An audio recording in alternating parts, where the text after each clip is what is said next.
Hola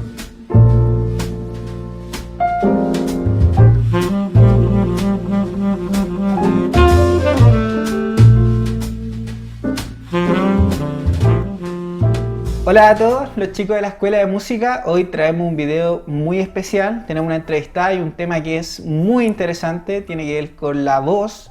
Cuando cantamos, principalmente cuando ejecutamos un instrumento, vamos a indagar sobre ese tema.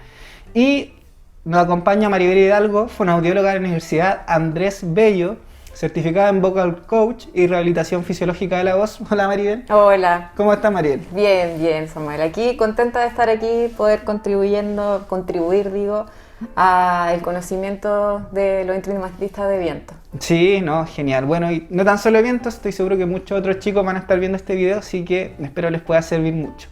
Y vamos a partir por un tema desde lo básico a más específico. Partamos por lo que es emitir un sonido, conocer un poco qué es lo que pasa a nivel interno cuando nosotros emitimos cualquier tipo de sonido, qué es lo que está ocurriendo. Para producir un sonido, o para hablar, o para cantar, hay una interrelación de varios sistemas. Entre ellos está el sistema muscular, es decir, todos nuestros músculos, aquí está el diafragma, los intercostales, abdominales, ¿ya? También está el sistema respiratorio, que principalmente está la vía aérea y los pulmones. Está el sistema fonatorio, que es el que está a nivel de la laringe, en esta parte de nuestro cuello, claro. Y en la laringe están unos pliegues vocales, ya que son dos y permiten la fonación. La fonación es el sonido propiamente tal que aparece a nivel del cuello. ¿Ya? Y también tenemos el sistema articulatorio, que es lo que son los órganos, a nivel de la boca, ya que tenemos la lengua, son los dientes también que permiten este choque del sonido, y también, por ejemplo, el paladar blando. Paladar blando es el que está detrásito del paladar duro. Comprendo. Sí. Tanto dientes, lengua, paladar formarían parte de estos órganos. Claro, que sería el sistema articulatorio. Articulatorio. Ellos también influyen en lo que es el sonido, la ejecución del sonido, también, junto con los pliegues vocales. Exactamente. Y también, a su vez, estos forman parte del sistema resonancial, ya que es como este sonido viaja, sube desde los pulmones, pasa por los pliegues vocales, entra a nuestra boca, y ahí es como este sonido se amplifica. Ya con las cavidades resonanciales. Tenemos acá la frente, los senos paranasales, los huesos, en términos simples. Comprendo. Bueno, entonces ya comprendimos un poco lo que pasa a nivel interno, los órganos implicados en la emisión del sonido, pero ya cuando profundizamos un poco más, por ejemplo, yo nunca me quedó muy bien clara la diferencia entre, por ejemplo, hablar, cantar y hacer sonar un instrumento de viento a nivel interno. Claro. A nivel de mis órganos internos que están implicados en el sonido. ¿Me podrías contar un poco qué es lo que está pasando, si hay diferencias, similitudes, si son exactamente igual? No sé. Claro, es una buena aclaración que es súper importante que la gente igual allá en su casa lo pueda visibilizar.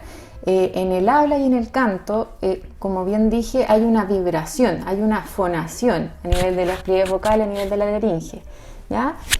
Esto es la gran diferencia que ocurre a nivel de los instrumentos de viento, donde hay un flujo de aire a través de los pliegues vocales. Los pliegues vocales en la fonación, como dije, vibran, y en los instrumentos de viento están un poquito separados, ¿ya? Para permitir este flujo de la corriente de aire. Comprendo. ¿Ya? Entonces, esa sería una diferencia, ¿ya? Ahora, ¿qué es lo que pasa? ¿Dónde se genera esta vibración? Porque para producir el sonido necesitamos una vibración. Entonces, en este caso tenemos que, al hablar o cantar, los pliegues están haciendo la vibración, pero queda la incógnita de que en el instrumento de viento, ¿dónde está esa vibración? Exactamente. La vibración ahí se desplaza. Tenemos nuestra corriente de aire y a nivel de pliegue vocal está abierto, sube y la vibración se genera a nivel de boca. Puede ser con las partes de los instrumentos musicales que son... tú me puedes ayudar en eso. Sí, por ejemplo, en el saxofón en específico, la vibración principalmente recae en la caña. La caña que ocupa la boquilla del instrumento.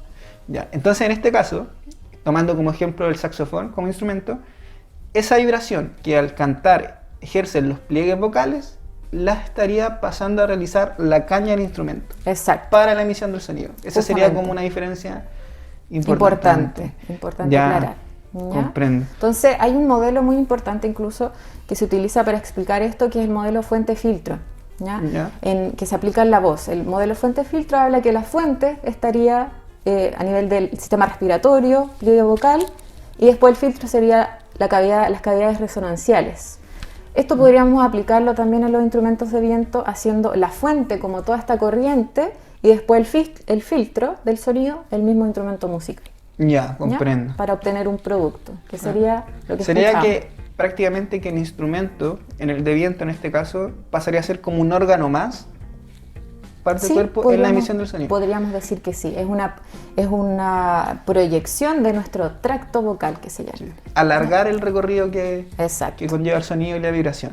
Ya, Justamente. comprendo. Tenía entendido, Maribel, que tú traías un muy buen ejemplo para explicar precisamente las diferencias entre... Sí, mira, te cuento, acá yo tengo una armónica, ya, me voy a sacar la mascarilla para este ejemplo, permiso. ¿Y qué ocurre? Cuando yo hago, por ejemplo, el sonido A y me pongo la mano en el cuello,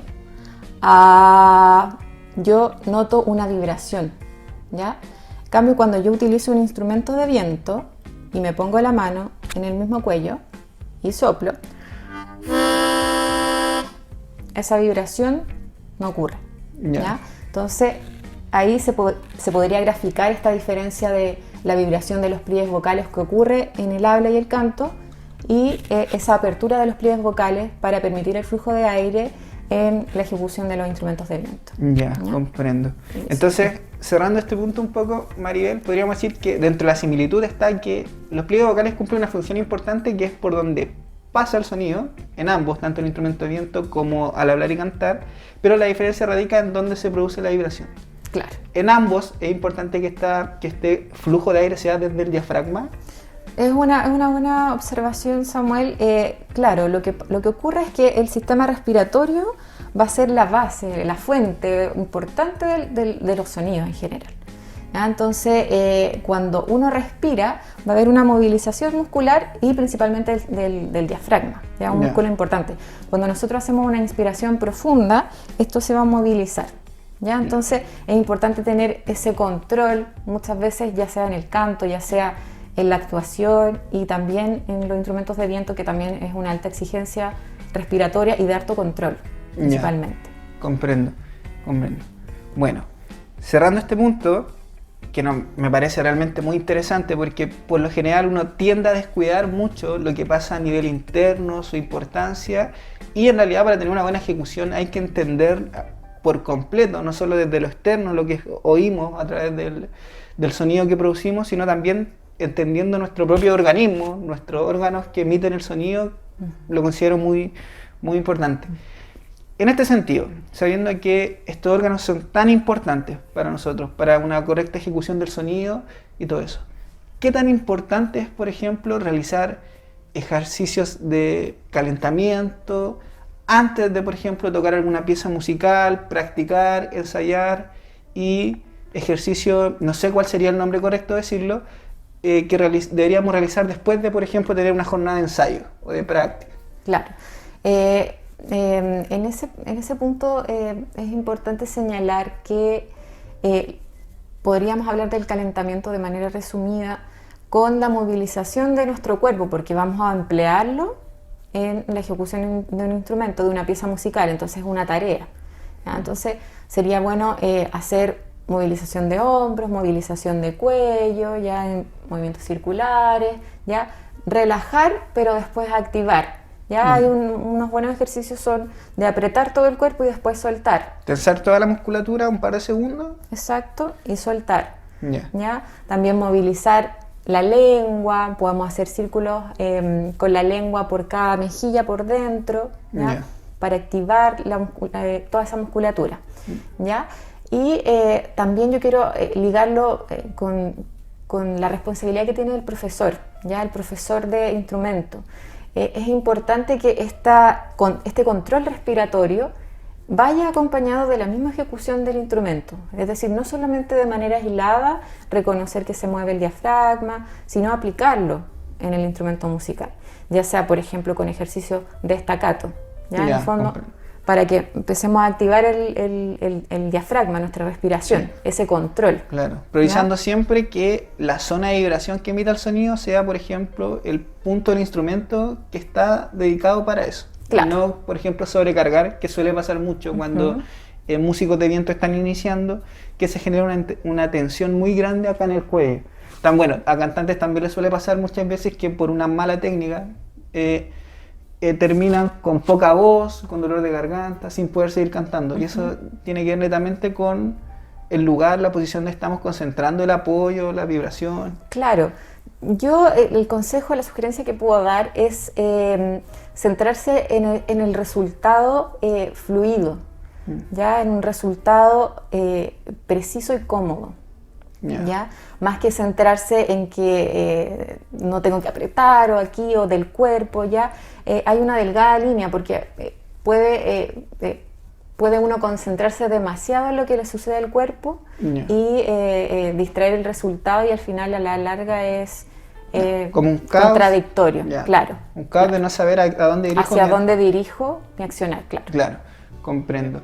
Bueno, Maribel, entonces, ya asumiendo que ya tuve mi hora de ensayo, mi presentación, mi exposición, hice mis calentamientos previos, lo que tú mencionabas de mover hombros, relajar cuello, todo esto. ¿Qué ejercicio puedo hacer cuando termine de tocar? Ya. ¿Son los mismos ejercicios? ¿Son diferentes? ¿Es un proceso diferente al de calentar? Mira, por una parte puede ser similar en relación a lo muscular. Ya sería bueno hacer una movilización de segmentos nuevamente para relajar la musculatura, ¿ya? Porque puede que en casos de una mala técnica existan estas compensaciones y se apriete aquí, puede ocurrir. Entonces tenemos que volver a un punto de relajación muscular. Entonces eso sería una similitud. Ahora, como vamos a dejar de tener este funcionamiento a nivel de pliegue vocal, de este flujo solamente de aire sin vibración, ya que te mencionaba al principio, que les mencionaba, sería bueno reactivar los pliegues vocales, ¿ya? Entonces ahí sería bueno hacer ejercicios, por ejemplo, de una R, ¿ya? Voy a sacarme la mascarilla ¿Sí? nuevamente para poder hacer el ejemplo. Una R mantenida, de esta Ya. forma. ¿Ya? También pueden hacer vibración de labios con el mismo tono sostenido, de esta manera. ¿Ya? Todo lo que sea una vibración, permiso, va a impactar de manera positiva al funcionamiento interno del tracto vocal. O sea, ¿ya? lo que le estamos dando como señal a nuestro órgano interno respecto, en el sentido vocal que mencionaba, es que paramos de tocar, ahora vamos a volver a la rutina normal de conversar, lo más usual. Esa es la señal que con ese ejercicio le estamos dando al Exactamente. cuerpo y se predispone. Ya. Bueno, quiero decirte que hay muchas cosas que, bueno, conocía muy de lejos respecto a lo que es el tema del sonido, cómo se proyecta el sonido, cómo se genera a través de las vibraciones, pero no tenía tanta claridad respecto a lo que pasa a nivel interno y la importancia también de comprender esto, porque, bueno, hablaba al principio cuando te presentaba que tú también eres especializada en rehabilitación fisiológica de la voz. En ese sentido, las lesiones y consecuencias que pueden haber, por ejemplo, por no realizar este tipo de calentamiento o cosas que de repente son tan básicas pero olvidamos, pueden tener ¿qué tipo de consecuencias? Yo me gustaría saber un poco más. Claro. De eso. Mira, ligando eso, voy a responder tu pregunta, pero quiero aclarar también un punto. Ya. Hay dos objetivos principales que tenemos, bueno, los profesores de instrumentos de viento, los profesores de canto y los fonoaudiólogos. ¿Ya? Los profesores de música, o los que se dedican a la música, van a tener el objetivo también de tener un resultado estético. ¿Ya? Arte, mostrar y desarrollar una pieza musical, por ejemplo, ¿ya? Con diferentes matices, ¿ya? Con diferente exigencia. Ahora, el fonoaudiólogo, y también especialista en vocal coach, quiere que esto sea a través de una buena técnica vocal para que no nos generemos un daño, ¿ya? Entonces, ¿cuál es la misión de estos ejercicios que yo les mencioné? En fondo, evitar fatigas vocales, evitar que se reseque la mucosidad, porque como hay tanto flujo de aire, la mucosidad de los pliegues vocales me refiero, puede secarse un poquito, ¿ya? Entonces ahí también voy a mencionar la hidratación. Ya. Muy importante Siempre la es importante hidratación. estar con el instrumento, cantando con un vasito de agua. Sí, puede ser. Y también importante tomar agua durante el día previo a una, por ejemplo, a una presentación, a un ensayo general importante, ¿ya? Aumentar la ingesta de agua. Agua a una temperatura ambiente, tibia, helada, muy helada, no es recomendable. Idealmente una temperatura ambiente. Ya. Ya, como ahora hace calor, está perfecto. En invierno quizá a veces añadirle un poquito de agua tibia, Ya. para que sea más similar a la temperatura de nuestro cuerpo. Claro, o sea, hay que evitar que recibir como por ejemplo un agua con una temperatura que sea como muy diferente a cómo se encuentra nuestro cuerpo en el Sí, momento de ejecutar. es una sugerencia. Ya. Y también la ingesta segmentada, ¿ya? Para que nuestro cuerpo pueda llevar toda esta agua a nivel de los pliegues vocales, porque recordemos, y también hacer el punto, el agua no va a pasar por nuestra vía respiratoria, ¿ya? En nuestra laringe es la comunicación con los pulmones y detrás de eso está el esófago, ¿ya? Y por el esófago se va la agüita. Ya, comprendo. Entonces, que tengamos nuestra botella de agua durante el ensayo sí puede servir para la cavidad oral, para la boca, por si tenemos resequedad en esa zona, ¿ya? Pero para los pliegues vocales necesitamos tener una hidratación general, segmentada y que va a llegar con el tiempo, con las horas. Ya, comprendo. Bueno, cerrando, yo te estaba diciendo que me había parecido muy interesante todo y terminamos profundizando en un tema que también era importante, por ejemplo, el tema de los ensayos que tiene que ver con la hidratación. Pero eso, encuentro de verdad fantástico todo lo que mencionas. Estoy seguro que a los chicos de la escuela de música les va a servir mucho esta información porque de verdad podemos, como tú decías, evitar o lograr, mejor dicho, conseguir una pieza musical bella, que es como lo que es el arte, sin necesidad de tener que lesionarnos, con una buena técnica y todo a partir de ejercicios tan simples como los que mencionaba Maribel. Así que eso, yo quiero darte muchas gracias por haber participado en esta entrevista, por tu disposición igual y por el conocimiento que nos entrega y nos aporta. Así que eso, muchas gracias. Sí, gracias a ti también, Samuel, por la invitación y ojalá que les sirva todo esto. Sí, no. Bueno chicos, hasta luego. Chao, chao. Chao.